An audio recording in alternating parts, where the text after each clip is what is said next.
Bonjour à toutes et à tous, bienvenue sur votre chaîne d'information régionale en ce mardi 10 septembre. Un tour complet de l'actualité du jour près de chez vous. D'abord vos prévisions météo avec du littoral à la métropole lilloise. Aujourd'hui du soleil, du ciel bleu, quelques rares voiles nuageux, rien de bien grave, hein.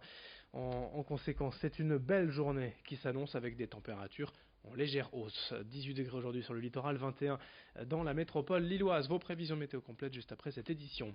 À la une d'abord, le combat des femmes de policiers pour améliorer le quotidien et les conditions de travail de leurs maris engagés dans les forces de l'ordre. On le sait, on vous en parle ici régulièrement. Les policiers français sont soumis à d'importantes charges de travail depuis plusieurs mois, à d'intenses pressions. Et les chiffres ne cessent de grimper depuis le début de l'année. 83 policiers se sont suicidés en France, dont 7 dans la région Hauts-de-France. Une triste série qui inquiète forcément les familles des agents. Les femmes de flics ont ainsi créé un collectif dans la région pour se faire entendre et demander plus de moyens au gouvernement. Explications, revendications avec l'une d'entre elles au micro de Rémi Desremeaux. On a envie de rencontrer M. Castaner pour une simple raison, c'est pour résoudre le problème, que ce sera de matériel, de cette malaise à la police. Il ne faut pas oublier, dans certains endroits, il y a harcèlement hiérarchique, problème de chiffres.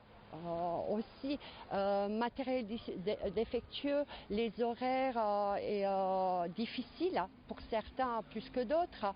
Je pense qu'il faut déjà écouter les premières concernées, c'est-à-dire les policiers, et ensuite également leurs familles. Il faut que ça change tout ça, il faut que la famille aussi elle se sente en sécurité. Et à ce propos, notez que c'est aujourd'hui la journée mondiale de prévention du suicide, en ce 10 septembre. Parmi les nombreuses plateformes d'entraide existantes dans la région, je vous donne le numéro de l'association SOS Amitié, 09 72 39 40 50. L'information aussi, c'est à Lille, c'est un info paru ce week-end dans le JDD après Paris, Marseille et Lyon. Lille accueillera d'ici quelques semaines un centre de réinsertion d'anciens détenus condamnés pour des faits de terrorisme. C'est le programme d'accueil individualisé et de réaffiliation sociale dont la mission est de suivre ces ex-détenus en milieu ouvert et de permettre leur réintégration dans la société. Ce centre lillois devrait ouvrir le 7 octobre prochain. Si vous cherchez actuellement un emploi, notez sur votre agenda demain, toute la journée à Lille Grand Palais, le forum Recrute Day avec des dizaines d'entreprises et de recruteurs présents pour des offres concrètes en CDI, en CDD ou en intérim dès demain matin 9h30 à Lille Grand Palais. Et dans cette édition également le label Communauté French Tech, bien connu à Eura Technologies, également pour la ville de Dunkerque, une reconnaissance du travail accompli pour encourager le développement des startups et des projets numériques sur le territoire. Grâce au label French Tech, Dunkerque va consolider le développement d'initiatives touchant à l'économie, au portuaire et à l'industrie, avec notamment des startups accompagnées comme Géodune et son fondateur Adrien Cartier. Son projet Géocéan, c'est d'installer un capteur sur la future plateforme électrique au large de Dunkerque pour connaître le courant à cet endroit. Un projet qui a reçu le prix RTE CUD, récompensant le meilleur projet numérique. Le label French Tech à Dunkerque, explication au micro de Louis Caillé. La French Tech, pour moi, c'est avant tout un levier pour toutes ces startups qui cherchent à se développer, à se faire connaître, à se créer un réseau et à être d'autant plus visible. On est juste quelque part un facilitateur, tant au niveau local qu'au niveau national et au niveau international. Et donc, tout start-upper qui souhaite se développer d'autant plus vite peut bénéficier de tous les outils que propose la French Tech. Dans cette édition également, une bonne information pour les gourmands et amateurs de bons plans.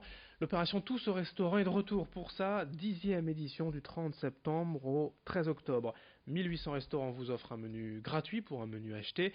La promesse des restaurateurs est simple, votre invité est notre invité. En somme, vous bénéficiez d'une réduction de 50% sur l'addition. Parmi ces 1800 établissements, il y a une centaine d'étoiles au guide Michelin, des tables d'exception et des bistrots contemporains, de jeunes chefs talentueux et d'autres cuisines de terroir. L'occasion de découvrir de nouvelles tables ou de s'offrir un restaurant gastronomique à moindre coût. Explication au micro de Florine Curec. Il faut savoir que dans ce projet, nous comptons effectivement des tables d'exception, à l'image de celle d'Alain Ducasse, de celle de Guy Savoy, de Georges Blanc, Hélène Darroze, Gérald Paseda, pour citer des noms très connus en France. Mais les premiers bénéficiaires, c'est des adresses beaucoup plus simples qui profitent de cet élan national et de ce moment effectivement de communication. Et je rappelle que aller au restaurant, pour nos concitoyens, c'est un moment de plaisir, c'est la fête. Et l'idée de faire partager cette valeur pour les restaurateurs et d'être accompagné par les grands chefs doit être aujourd'hui moteur pour eux, oui. Et puis vous vous souvenez forcément de l'incontournable film Bienvenue chez les Ch'tis, il y a plus de 10 ans, marqué par le beffroi de Bergues, ce monument historique qui était tout de même en péril, qui en tout cas avait besoin d'un bon coup de travaux, d'une importante rénovation. 2 ans de chantier, 1,5 million d'euros investis, le voici presque flambant neuf. Reportage à Bergues, au beffroi, avec son carillon, bien sûr, signé Corentin Escaillé. Du haut de ses 47 mètres, le beffroi de Bergues peut enfin faire résonner ses 50 cloches. Après un chantier de 2 ans, la restauration du monument est terminée, des travaux qui concernent l'ensemble du bâtiment qui n'avait pas subi de rénovation depuis 50 ans. Et le moins que l'on puisse dire, c'est qu'il en avait besoin. Au tout départ, nous avons fait un premier diagnostic en 2009. Le beffroi avait ce qu'on appelle des désordres de structure, c'est-à-dire des problèmes de fond qui n'allaient pas s'arranger tout seul et certainement pas avec, je dirais, des petites réparations. Donc c'était des questions de façade qui penchaient, d'étanchéité qui ne se faisait plus entre la couverture et les murs. Et puis nous avons vite constaté aussi que les matériaux étaient assez vétustes, puisque le beffroi a 56 ans, donc tout ce qui est menuiserie, tout ce qui est béton commençait à vieillir sérieusement. Le carillon avait été touché par la pollution, une croûte d'1 millimètre s'était déposée à l'intérieur des cloches au fil du temps, ce qui avait terni leur son. Le carillonneur est ravi de retrouver son instrument avec des cloches comme neuves après leur nettoyage. Ah oui, alors j'ai repris depuis 3 semaines maintenant, donc c'est une grande joie de pouvoir rejouer parce que j'ai quand même été 23 mois sans jouer. Et quelque part, c'est vrai que ça manque, Et donc le fait de retrouver son carillon est dans de meilleures conditions, puisque maintenant j'ai un nouveau clavier, j'ai une nouvelle cabine, beaucoup plus confortable. Donc c'est vrai que c'est quelque chose d'intéressant, quoi. Pour ceux qui voudraient visiter le beffroi, le monument est ouvert du lundi au dimanche d'avril à octobre et du lundi au samedi de novembre à mars. Il vous faudra toutefois du courage puisque l'édifice compte plus de 200 marches. Fin de cette édition régionale, à suivre dans un instant vos prévisions météo et un nouveau journal local près de chez vous dans moins de 8 minutes dès le prochain quart d'heure.